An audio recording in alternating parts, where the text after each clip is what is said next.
this could be us. So back to what I was saying. Could be us.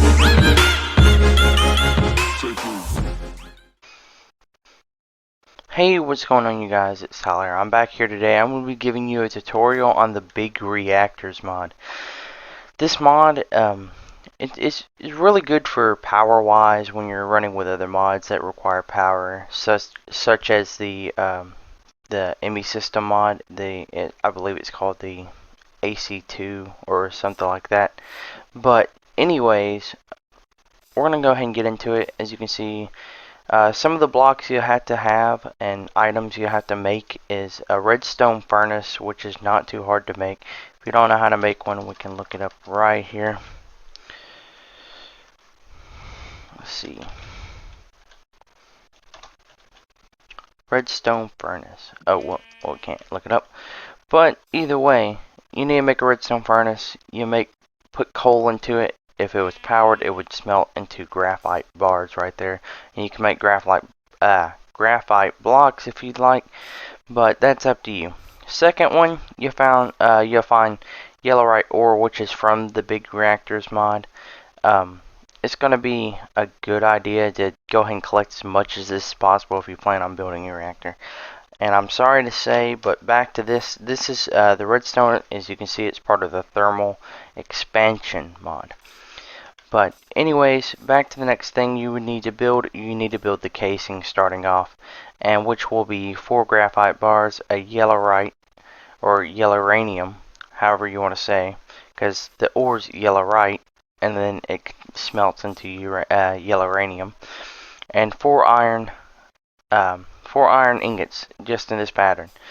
And then after you make, a good bit of them, because you'll need a lot of them, you can make the reactor glass. You don't have to have reactor glass, it's just so you can see inside the reactor if you like to, which you can use any type of glass block and then a piece of casing. And then we move on to the reactor controller. This is required. You have to have this to be able to run the reactor properly and see how everything's managing and how much power you're producing and everything for it to fully function. Which is only 4 casing blocks, a redstone, a diamond, and then 2 yelloranium ingots. And then moving on to the fuel rod, which you'll need, which is 6 iron ingots and 2 graphite ingots, and then or bars, whatever you want to call them, and then 1 yelloranium ingot. And then moving on, this is the reactor control rod. As you can see up there in the picture, it has a little white dot on the top so you can tell it apart from the casing. This actually sits on top of the fuel rod. That way you can adjust the rod up and down.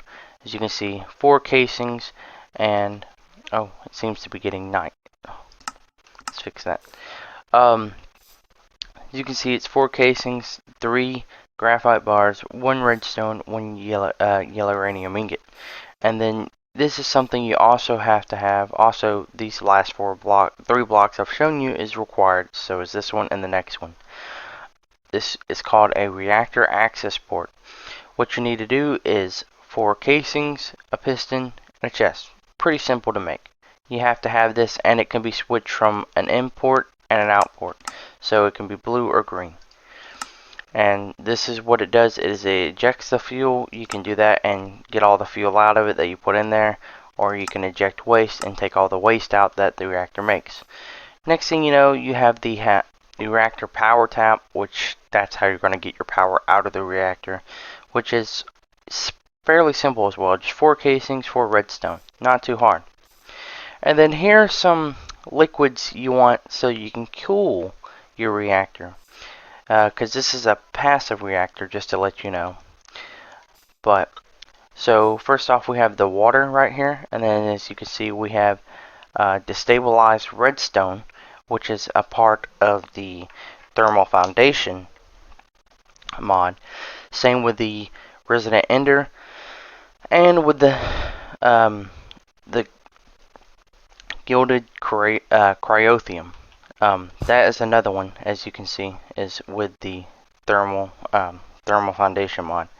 And then this one is the fluid cyanide. That is what you get out of the reactor. that is its waste. So that, you know, and you can use normal water as well. You have water, the redstone, the resident ender, and then you have the cyanite bucket right there, and then you have the good old gilded cryotheum, which the gilded cryotheum is the best thing to cool it.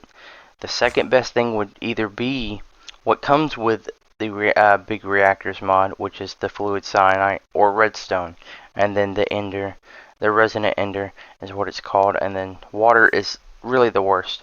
But as you can see, we have some yellow right here. I'm gonna show you guys how to build some reactors. I have some examples over here. As you can see, this is a normal reactor. There's no room. You don't even have to cool this one because it's so small. So what you would do is you can see all your stuff on the inside, like how much fuel it has, how hot it is in the casing, how hot the actual core is, and then how much power you'll be producing. This is going to tell you right here how hot it is, and then this one is going to tell you your energy output, so how much energy you're making. And this is going to show you how much fuel you're burning at a time. And basically, this is telling you the same thing, basically just in a percentage wise. So I've set the reactors up this way, so you don't have to do it all like this. You can put them all in a line if you really wanted to. But as you can see, the casings, it may look a little different, but once you build in the casings and you put it all together, it will turn into this.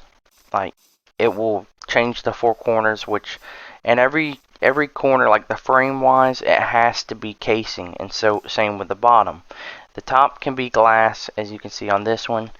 It can be the reactor casing, reactor glass, but all the framing has to be reactor casing. But as you can see, we dump just one of these into here, it's going to eat it immediately, and then you can see we have some fuel. And if I go ahead and turn this on, we activate it. As you can see, we're not producing any fuel. So what you have to do is when you first place the control rod, it's going to be at 0%, but I put them at 100% so they won't produce any power. And, oh, by the way, you can also name these, but that's not really required.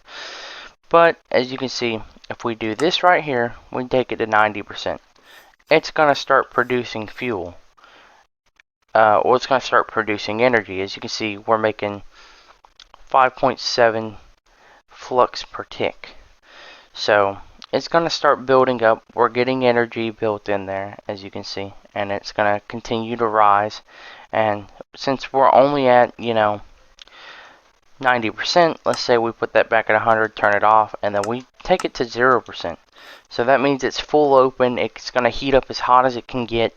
It's going to start producing more energy faster and faster and faster. But the hotter it gets and the more energy you produce, the more fuel you're going to burn. So the best way is, I wouldn't do this right here because you're not going to be really producing enough energy really for anything.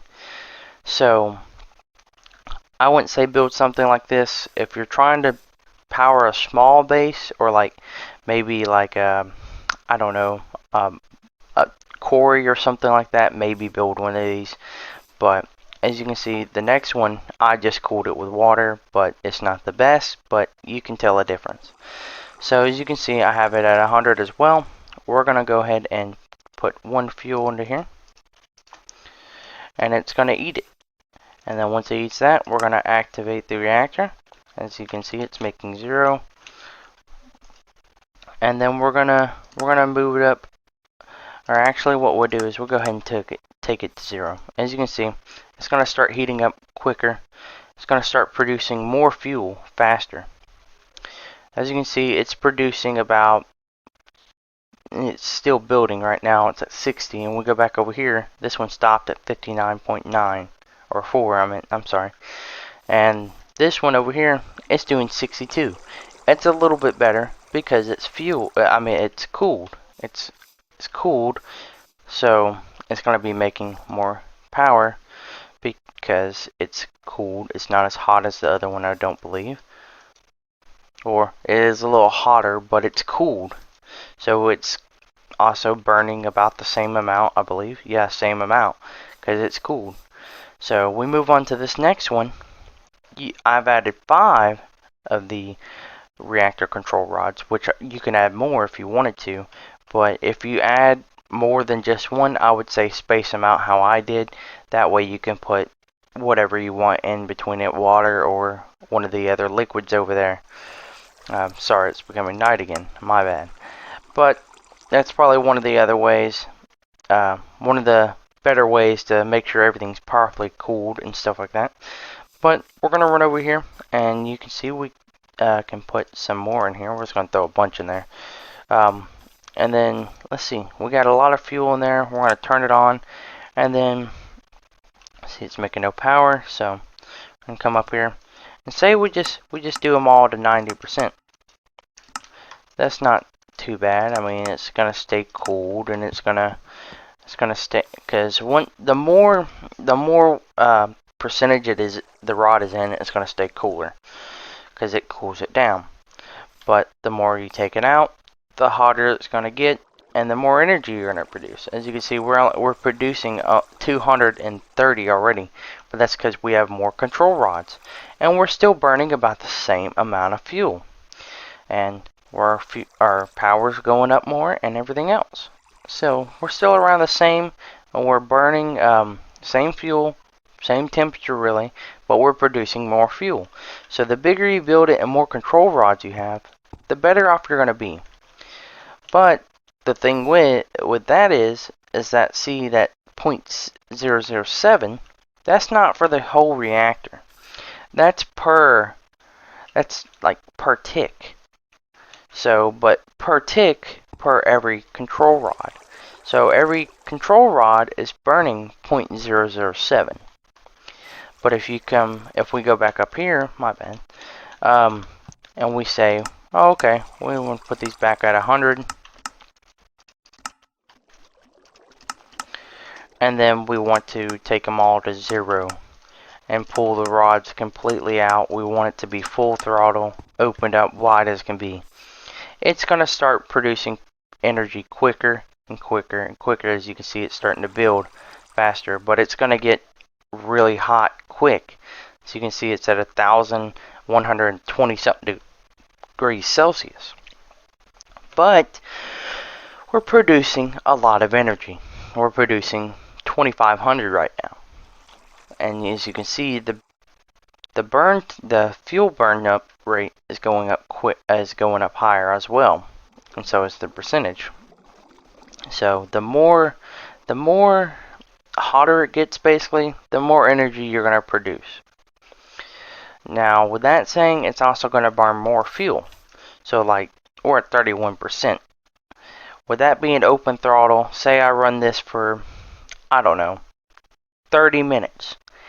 By the time I'm done, it's going to be gone before 30 minutes is even up, probably. Because it's going quick. And especially if you have to keep producing more and more energy because you're taking all this energy out. Because if we started pulling this energy out, it's going to start eating all this fuel so it can keep powering this. Now, with that being said, you can also, if you want to eject it, you can eject the fuel, take the fuel back, so that way you can build a bigger reactor if you wanted to, or eject waste once it's currently made waste. But say we put more fuel in it, it's going to start going even faster and get even hotter because it has a lot more fuel, and it's going to start burning a lot of that fuel faster, so it can produce even more energy. Because you see the flux rate per tick, or yes, the flux per tick. You can see it's going up faster and faster than it was before, and our energy is building higher and higher up to the almost 10,000 mark. That's right. I'm at 10 million mark. My bad. So right now we're sitting at 7 million over here, and it's keep going up, but it's hot. So that's why I said about the different types of fluids here to cool it. Your best bet will be using the gilded cryothium, because it's going to be the best bet to keep it cool and be able to run it higher, which you don't really need to run it with the rods completely out. With the gilded cryothium, you can do up to, I would say, really all you would need is about 80% runs about 7,000 or 7,000 flux per tick, and if you need more than that, go pull it out to 70% or even 60%. You don't really need to go all the way out. And the best part about this mod is these reactors, they're nuclear reactors basically. They produce waste, everything like that, but they will not melt down. They will not explode. They won't do anything like that. So, but when you're building the reactors itself, make sure to, like I said, do the casings all the way around. Because if you can see here, let's grab a piece of casing. Oh, whoops. Well, if I can spell. And sorry. We can just grab a piece of casing right here, reactor casing. See, if I break that, it won't work no more. But as soon as I put that back, it's going to come back together. And as you can see, it's offline because I broke it. But if I turn it back online, it's going to start heating up again. And as you can see, that's going to stay about the same. It's already burning through that fuel. And then we come back over here. We can see it's full. It's at 10 million fuel now. But it's still producing 3,900 per tick. So, and like running it full open like that, it's just going to burn all your fuel. Because see, like when this happens right here, if you're just storing fuel, or storing power, I'm sorry, storing energy, whatever you want to call it, power or energy, you're just going to sit here and keep burning fuel when it's not taking any energy anywhere. But if it was pulling out, you would keep it open enough so it's, you know, 80, 90, 80, 70%, somewhere around that area. That way you can keep it cool at all times and still produce enough power. But that's really all I got for you guys. Feel free to pause the video, make sure to get the crafting recipes down so you know how to make them.